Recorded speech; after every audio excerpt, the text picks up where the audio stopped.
Okay, this next unit is on explaining causes and effects. This unit actually leads us into the next unit, which is argumentation. But I like to always begin with this unit where we look at why things happen and what causes things to happen, and we also try to look for solutions to problems. And so I like to start this unit off with a little, I guess you could say, a story. If we look at this story, we have primitive man. He is out searching for food. His tribe is starving, so he's sent out to look for some food so they can have something to eat. He goes wandering around, and he wanders into unfamiliar territory, but he sees a deer standing by a tree, and you can't see it outside the frame, but he sees a deer standing by a tree in this unfamiliar place at the foot of a volcano, which is out of the frame of this wonderful picture. And so what does he do? He kills it. And he takes it back to his tribe, and they're able to eat, and they aren't going to starve, and everybody's happy. But while they're sitting around the cave eating, something strange happens in the distance, and it is the eruption of the volcano that where he found the deer and where he killed the deer. So they sit around and they say, why did this happen? What caused the volcano to erupt? And so one of the smart tribesmen says, I know what made that happen. And so he tells the tribe, okay, so you went out hunting. He's talking to his fellow tribesman, the one who killed the deer. You went out hunting in this unfamiliar place. You saw a deer standing by a tree at the foot of a volcano, and you killed it. And that is what caused the volcano to erupt. And so, in their simple minds, they probably, determine this cause and effect relationship. You kill a deer in an unfamiliar place, and then the volcano erupts. One thing happened, then another thing happens. Therefore, the first thing caused the second thing. So that's their very simple way of reasoning things out. But we know that it can be a lot more complicated than that. So what we need to do as modern thinkers and not primitive thinkers is we have to look more closely at the cause-effect relationships. And one of the things, or two things we need to do, we have to use our observation skills, which, in the caveman example, they did use their observation skills. But we go one step further where we have a little bit more complex critical thinking skills. And that's what we also have to employ, is critical thinking. And we can then understand what certain phenomena are happening in our world, in our surroundings. And then we can trace back these causes of these certain things that happen in our surroundings, in our environment.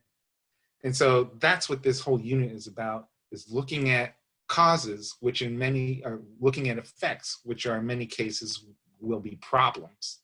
And then we'll try to trace things back to figure out what could be some of the causes of those problems. And then the third step would be, what solutions do we have to solve those problems? So this process, it means that we move from just asking what happened to asking why did it happen? And then, thinking further, what will happen next?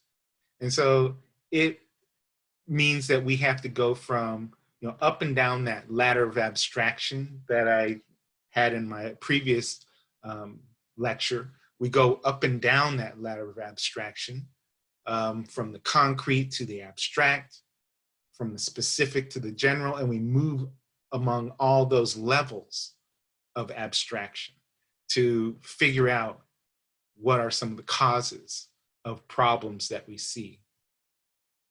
And if we take this as an example, we have an effect which can also be called a problem, which is global warming. I know we have since labeled this something else, which is, global climate change.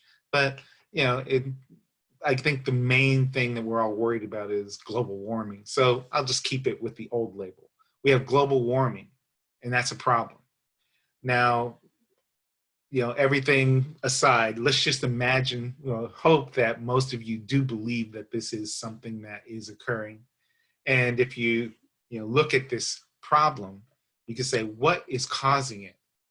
And you could look at, different things like, oh, it could be livestock, cows. I'm sure some of you have heard or you have read that one of the things that causes global warming is livestock, and especially cows, because they release methane into the atmosphere, and that is something that is destroying I do believe it's the ozone layer, and is actually adds to the greenhouse effect. Just as a sideline, there is some discrepancy when people talk about that. The methane that cows release is not from flatulence, it's actually from their respiratory system. So cows breathe methane that goes into the atmosphere. Just wanted to set that straight. And there might be other causes like automobiles, CO2 emissions, carbon emissions from your automobiles. That could be a possible cause.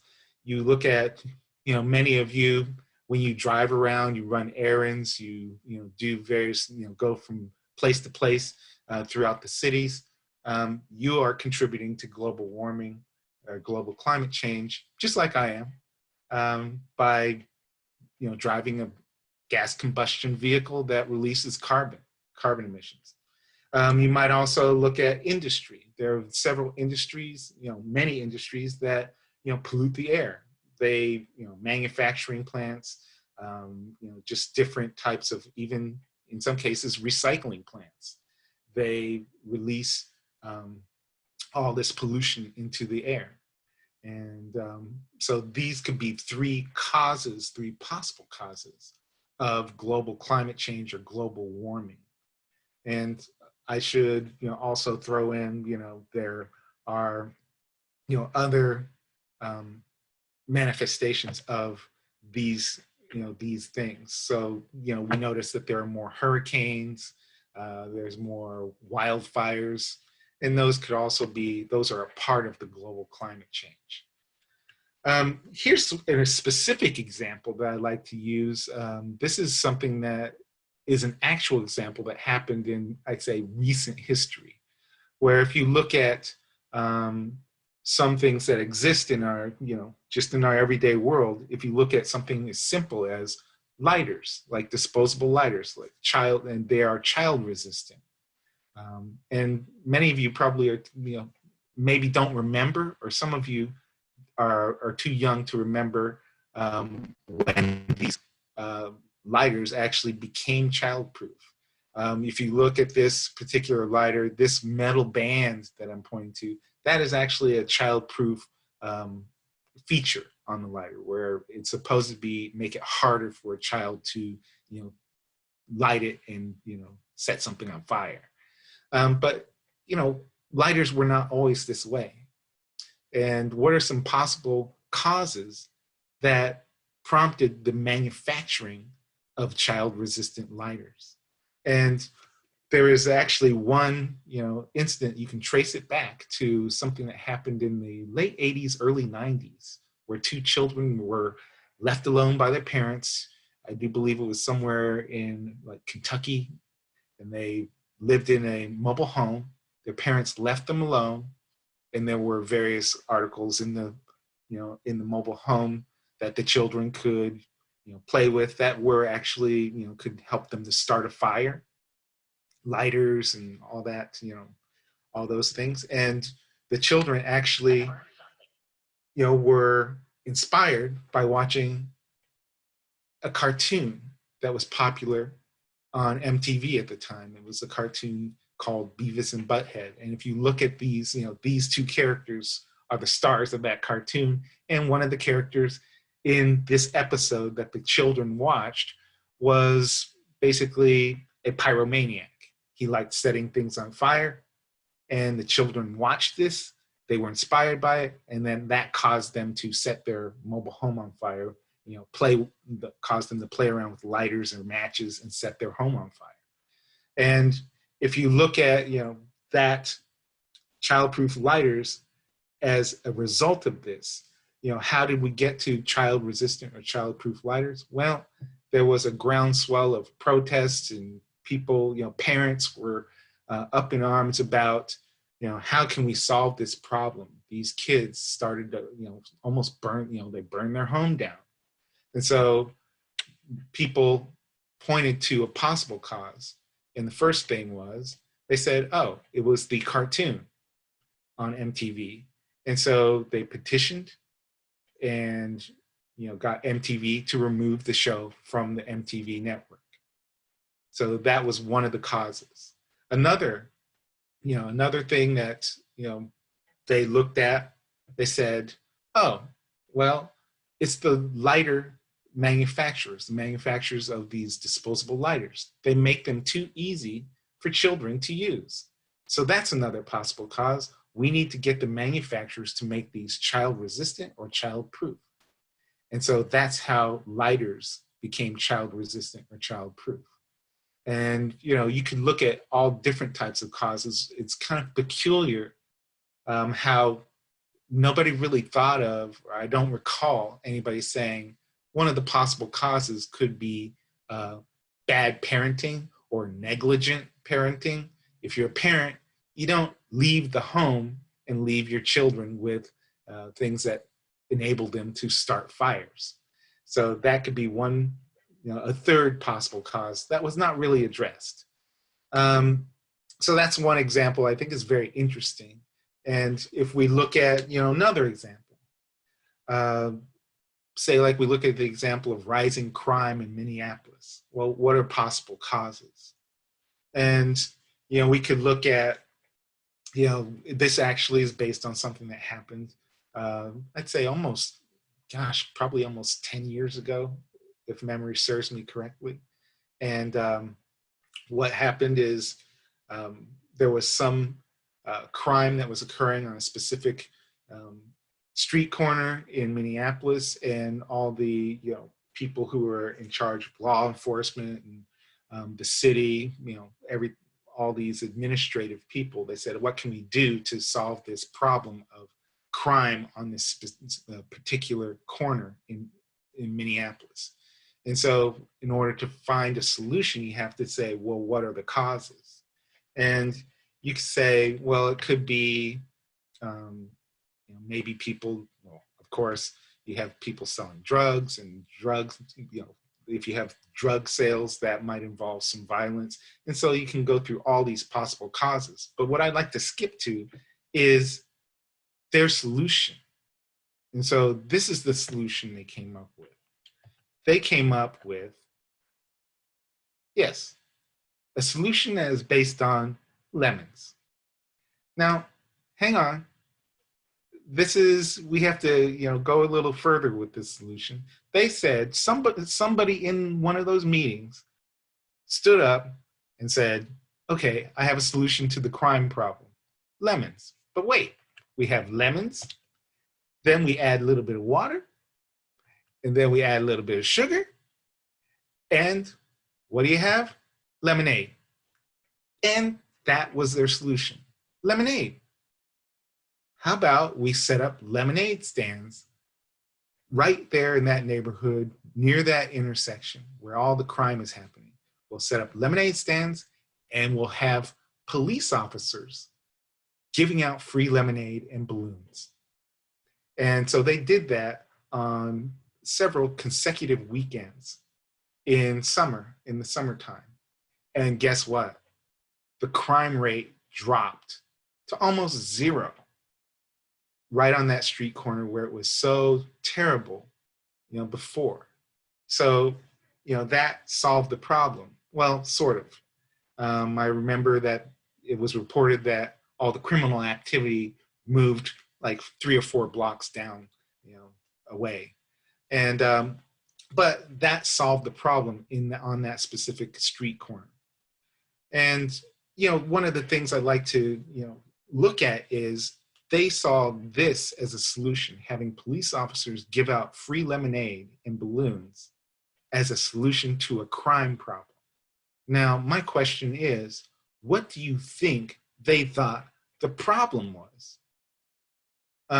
Do you think that they thought, oh, people might be thirsty? And when you get thirsty, you want to start committing crimes. So let's give them something to drink.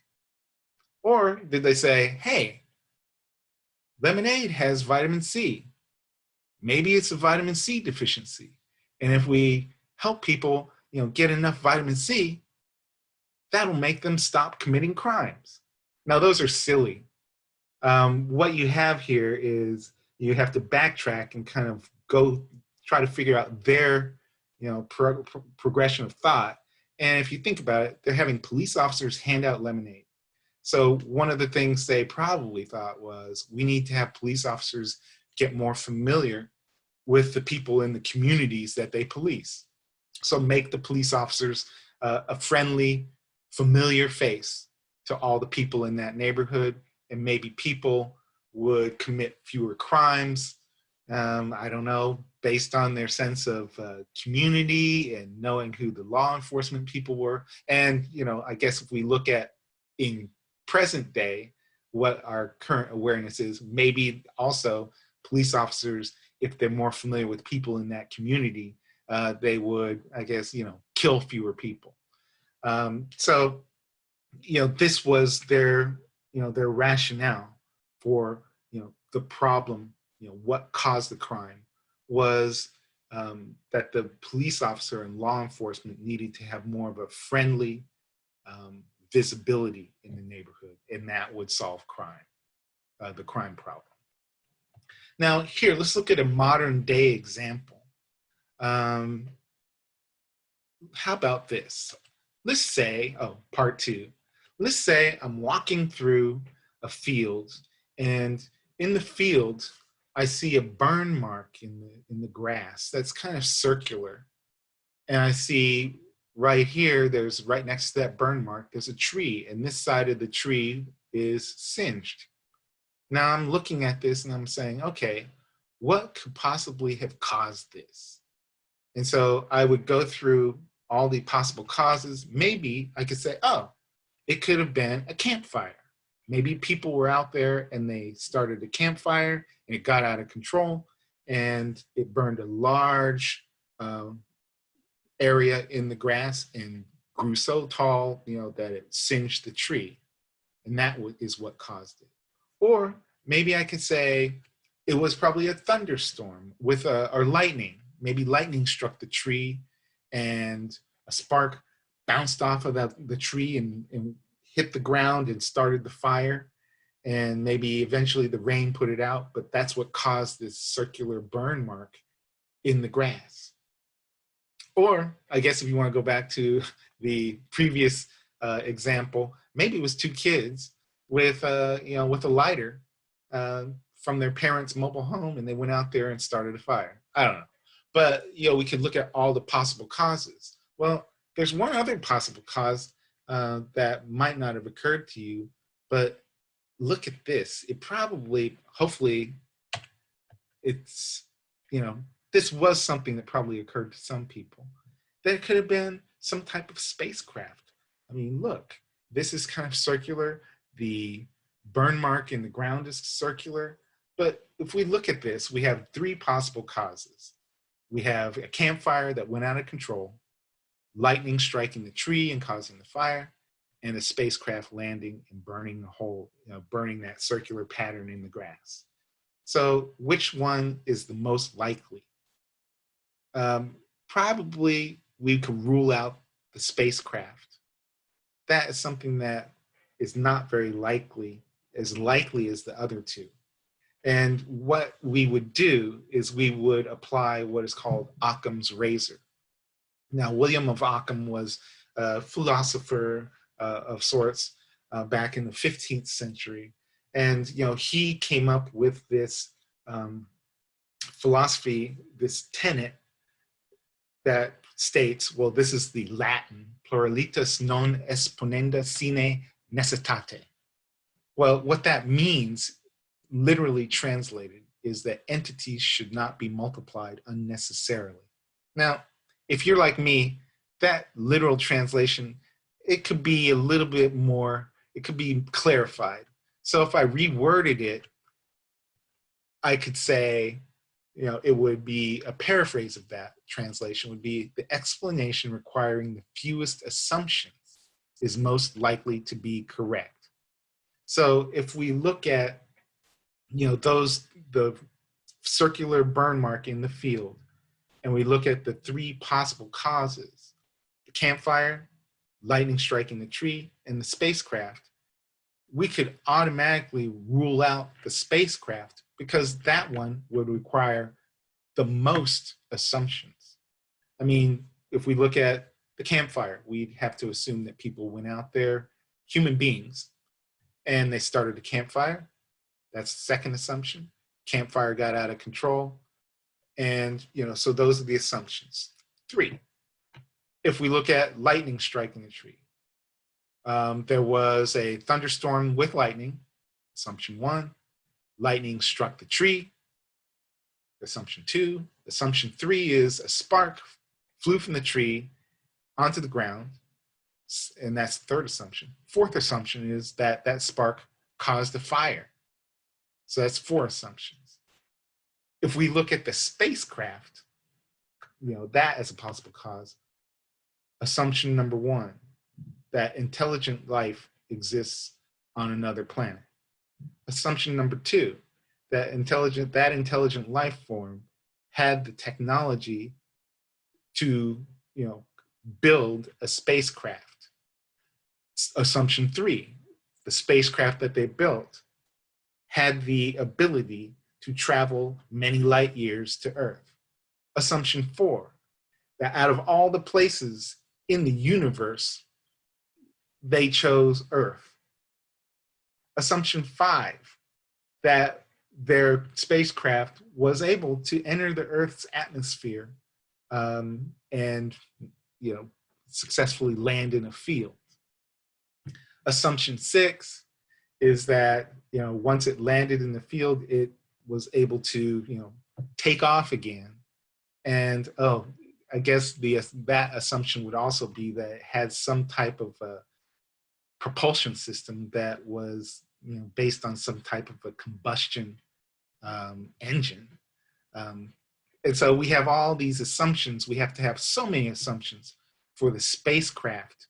If we say that's the cause of the burn mark, that one is the one that we would throw out. And probably one of the one that has the fewest would be the campfire.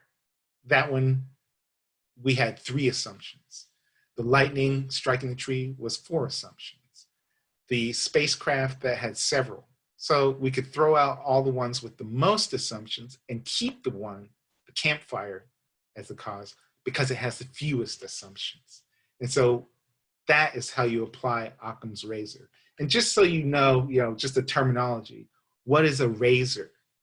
That is a term in philosophy where it's a rule of thumb, it's a principle that allows you to eliminate or, shave off unlikely explanations for a particular phenomenon, or if we want to say a particular problem, if we're looking at problems, to avoid unnecessary actions, because we need to focus on the correct cause to come up with the correct solution.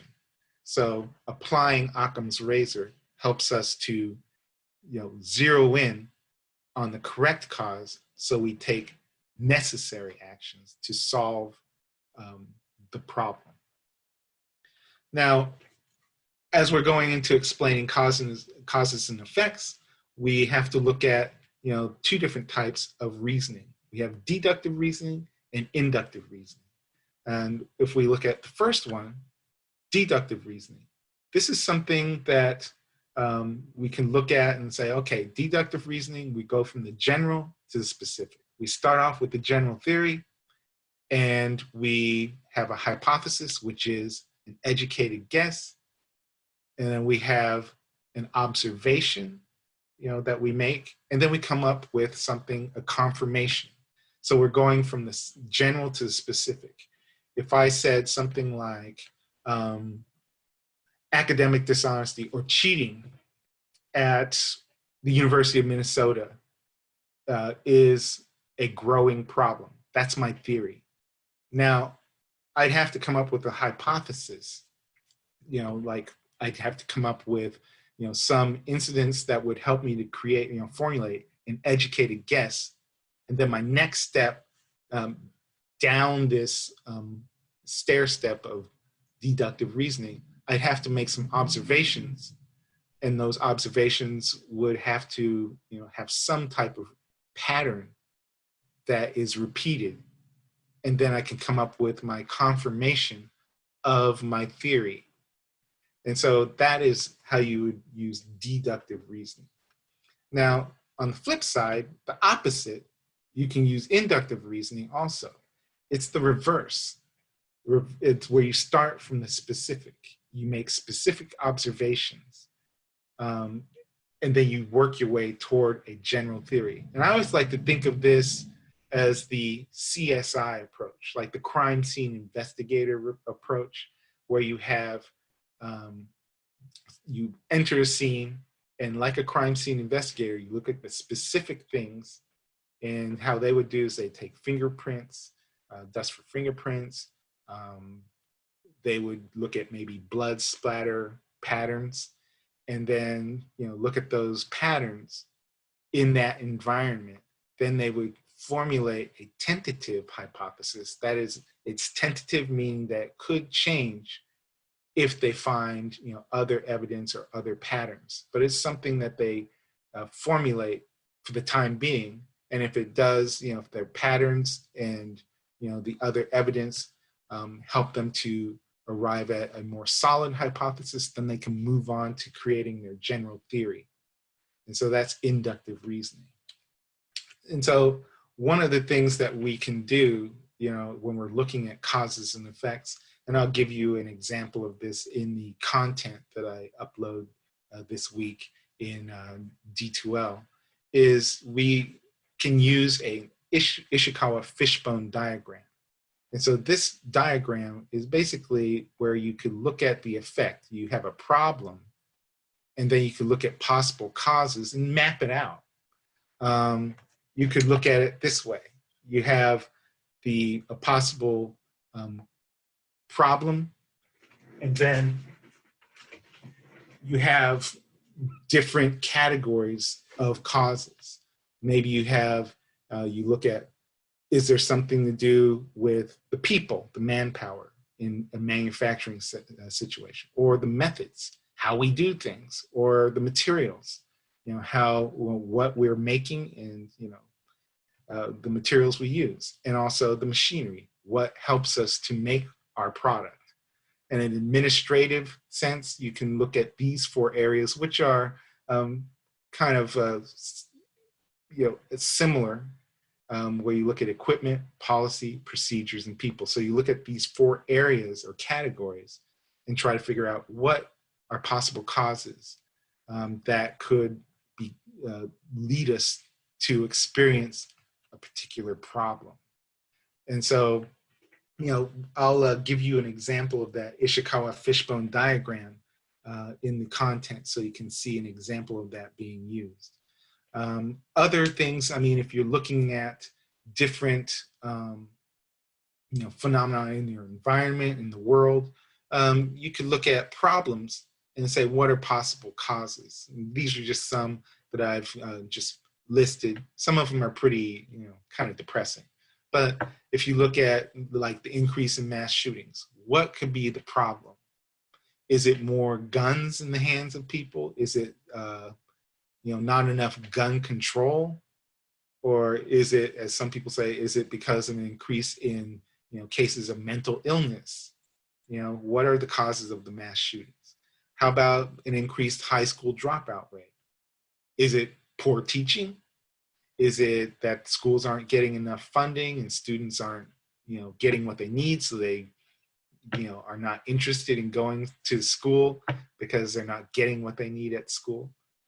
We could look at the problem of academic dishonesty. What causes that? If we look at, is there an increase? Could one of the causes be the internet? Going out on the web where people have easier access to information and can, use it inappropriately in their assignments. And also, something as simple as bottled water. I mean, 30 years ago, or 40 years ago, 30 years ago, when I had taught, I was teaching back in the late 80s and 90s, at Kansas State University. I don't recall, all of my students bringing bottles of water to class. In fact, bottled water was not a thing back then. So now it's most everybody carries around bottled water or drinking, bottled, either disposable or, something that's reusable. But, in the olden days, that was not a thing. And so what has caused that? Are people just more thirsty, in the 21st century? And so I'd like to invite you to think, what else can you think of? What are some other effects or problems that you see? And what could be the possible causes? Now, what I have for this week is more of an exercise. It's kind of a fun exercise where it's a case study about a guy named Martin Smythe. And he's a manager at a grocery store. And so what I'll do is I'll give you just an overview of his situation and his problem. And what I'd like for you to do is to go through that, identify, he has several problems, but identify one problem, and then come up with, identify possible causes to that problem, and then propose a solution to that problem. And it's just a very straightforward assignment where I want you to apply critical thinking and look at cause-effect relationships in a, if you want to call it, a real world situation, and come up with, think of yourself as a person in the role of a consultant who he's called in to help. He needs help. He's called you in to evaluate his situation, tell him what the possible causes of his problem are, and to propose a solution, something, help him solve his problem. Okay, and so what I'd like you to do is take a look at the announcements this week, and also go to I have a reading assignment. Also look in the content area, and there is a discussion this week. So it's a discussion that pertains to a reading, an assigned reading in the textbook. So look at all those things that I have for you this week in Brightspace D2L. And of course, if you have any questions, please post them in the questions and answers discussion. That way I can look at the question, provide the answer, and everybody can see both. This actually saves time so that I am not saddled with answering the same question through private emails for 10 people. So post your question in D2L if it's a question that could benefit the entire class. So I guess happy problem solving.